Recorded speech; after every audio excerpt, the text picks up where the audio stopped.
আমাদের জনসংখ্যার 51% নারী এবং এই বিশাল জনগোষ্ঠীকে স্বাবলম্বী সফল করতে পারলেই একমাত্র বাংলাদেশের সফলতা সম্ভব। বাংলাদেশের আপনারা জানেন রপ্তানি খাতের সবচেয়ে বড় কন্ট্রিবিউশন আমাদের পোশাক খাতে। নারীদের অংশগ্রহণের ফলে সেটা সম্ভব হয়েছে। সরকারের পক্ষ থেকে আমরা সেই অংশগ্রহণটা আরও উত্তরোত্তর বৃদ্ধি করতে চাই এবং আমরা শুধু সুযোগটা করে দিতে চাই। আমরা বিশ্বাস করি বাংলাদেশের নারীরা তাদের নিজেদের যোগ্যতা, দক্ষতা এবং মেধার প্রমাণ ইতিপূর্বে দিয়েছেন এবং ভবিষ্যতেও তার মাধ্যমেই তারা সফলতার চূড়ান্ত শিখরে আরোহণ করবে। এটিকে কোনো বিশেষ সুবিধা হিসেবে দেখার কোনো সুযোগ নেই। এটি শুধু সরকারের পক্ষ থেকে দেশের জনসংখ্যার অন্যতম বৃহৎ একটি অংশকে কাজ করার সুযোগ করে দেয়া এবং তারা নিজেদের যোগ্যতার মাধ্যমেই আজকে যারা এখানে পুরস্কার পেলেন, যারা স্বাবলম্বী হয়েছেন, তারা তাদের যোগ্যতা, দক্ষতা এবং পরিশ্রমের মাধ্যমেই এই জায়গায় এসেছেন। এটি কোনো ধরনের কোটা নয়।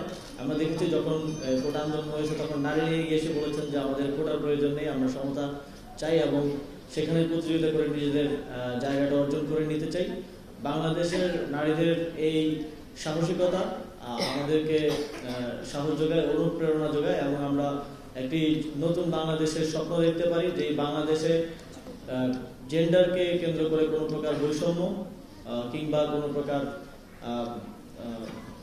বৈষম্য থাকবে না, এমন একটি নতুন বাংলাদেশ তৈরির স্বপ্ন আমরা দেখতে চাই।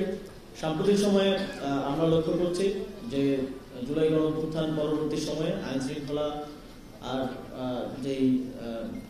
আইনশৃঙ্খলার যেই পরিস্থিতি, তার কারণে বিভিন্ন মহল বিভিন্ন ধরনের সুযোগ নেওয়ার চেষ্টা করছে এবং অনেকেই ধর্মকে ব্যবহার করে, ধর্মের আবেগকে ব্যবহার করে নানাভাবে নারীদেরকে নিচু করে দেখানোর এবং হ্যারাসমেন্ট করার মতো ঘটনা ইতিপূর্বে ঘটেছে। আমরা স্পষ্টভাবে বলে দিতে চাই, আমাদের ধর্ম এই বিষয়টাকে অ্যালাউ করে না। আমাদের ধর্ম আমাদের নারীদেরকে সর্বোচ্চ সম্মানের জায়গায় রাখার স্বীকৃতিটা দিয়েছে।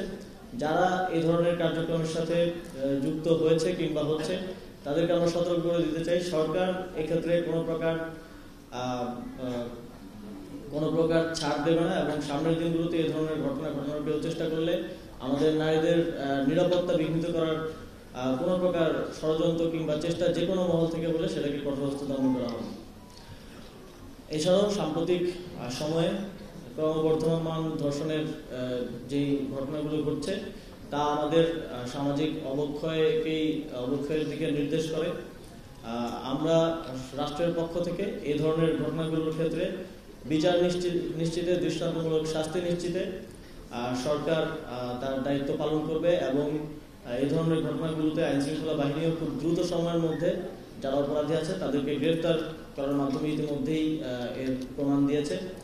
আমরা এমন একটি বাংলাদেশ চাই যেখানে জেন্ডারকে কেন্দ্র করে কোনো বৈষম্য থাকবে না, নারীরা সর্বোচ্চ নিরাপদে তাদের দৈনন্দিন কার্যক্রম পরিচালনা করে যেতে পারবেন এবং নারী পুরুষ সমানভাবে এই নতুন বাংলাদেশ গড়ার আমাদের যেই এজেন্ডা, সেই এজেন্ডায় কাজ করে যাবে এবং প্রকৃত অংশগ্রহণমূলকভাবেই আমরা মনে করি নতুন বাংলাদেশ গড়ার যে কার্যক্রম চলমান আছে, সংস্কারের যেই বৃহৎ কার্যক্রম এই সরকার হাতে নিয়েছে, সেটি সফল হওয়ার সম্ভব এবং সেক্ষেত্রে আমি আহ্বান করব বাংলাদেশের প্রত্যেক স্তর থেকে নারীরা আপনাদের অংশগ্রহণ, আপনাদের মতামত এবং সহযোগিতার মাধ্যমে এই এজেন্ডায় অংশগ্রহণ করবেন এবং আগামীর বাংলাদেশের একটি অন্যতম অংশীদার হিসেবে আবির্ভূত হবেন। আজ নারী দিবসে আবারও জুলাই গণঅভ্যুত্থানে সেই শহীদ আহত নারীদের এবং যারা তাদের সন্তান হারিয়েছেন, স্বামী হারিয়েছেন, ভাই হারিয়েছেন, সে সকল নারীদের প্রতি আন্তরিক শ্রদ্ধা জ্ঞাপন করে আমার বক্তব্য এখানে শেষ করছি। ঢালাইয়ে দৃঢ়তা, নির্মাণে নিশ্চয়তা, প্রিমিয়ার সিমেন্ট, ঢালাইয়ের রাজা।